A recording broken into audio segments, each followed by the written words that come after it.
বিদ্যুৎ খাতে দুর্নীতির মাধ্যমে প্রায় ৩৫,০০০ কোটি টাকার বেশি অপচয় হয়েছে বলে দাবি করেছে consumers association of Bangladesh cab.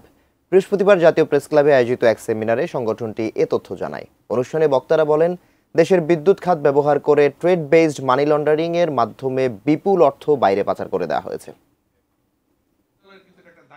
Consumer association of Bangladesh আয়োজিত এই সেমিনারের বিষয় ছিল ক্যাব প্রস্তাবিত জ্বালানি সুবিচারে বাংলাদেশ জ্বালানি রূপান্তর নীতি ২০২৪।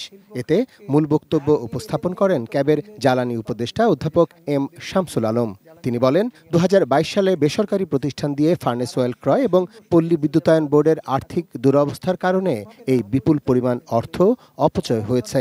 বিদ্যুতের অবকাঠামো ও সংযোগে অগ্রগতি হলেও গঠনগত সমস্যাগুলো এখনো রয়ে গেছে বলেও মনে করেন তিনি। সরকার যেভাবে এই সেক্টর চালাচ্ছে, এখনো আগের সরকারের ধারাবাহিকতা রক্ষা করছে, সেটা যে ঠিক না, এটা প্রতিষ্ঠিত হওয়ার পরেও আমি মনে করি যে সরকার যে ইচ্ছা করে করছে তা আমার কাছে মনে হয় না। কারণ এই সরকারের কোনো স্বার্থ সংঘাত থাকার কথা না, যুক্ত হওয়ার কথা।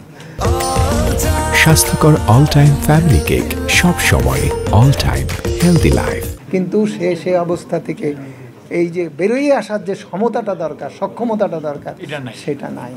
অনুষ্ঠানে বক্তব্য রাখেন এটিএন বাংলার বার্তা বিভাগের পরিচালক ও ডিবেট ফর ডেমোক্রেসির চেয়ারম্যান হাসান আহমেদ চৌধুরী কিরণ। তিনি বলেন, বিদ্যুৎ খাতে দুর্নীতির মাধ্যমে বিপুল অর্থ বিদেশে পাচার হয়েছে, যা ফিরিয়ে আনা কঠিন বলেও মন্তব্য করেন তিনি।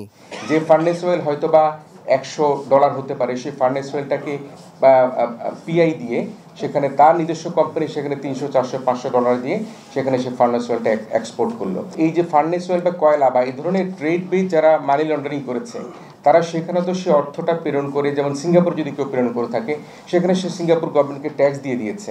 সে ট্যাক্স পরিশোধ করার পর তো সেখানে বাংলাদেশের কোনো সক্ষমতা নেই সেই অর্থকে ফিরিয়ে আনার। অনুষ্ঠানে বক্তারা বলেন, দেশকে এখন সিদ্ধান্ত নিতে হবে কেন্দ্রীয় জীবাশ্ম জ্বালানি নির্ভর ও প্রভাবশালী গোষ্ঠীর নিয়ন্ত্রিত ব্যবস্থায় এগিয়ে যাবে নাকি ন্যায্য গণতান্ত্রিক ও টেকসই জ্বালানি রূপান্তরের পথে হাঁটবে। কৃত্রিম বুদ্ধিমত্তা বা এআই প্রযুক্তি কাজে লাগিয়ে স্বচ্ছ নজরদারি ও পক্ষপাতহীন সিদ্ধান্ত নিশ্চিত করা সম্ভব বলেও মনে করেন তারা। এনার্জি জাস্টিসের। Arafat Siddiqui, ATN news, Dhaka.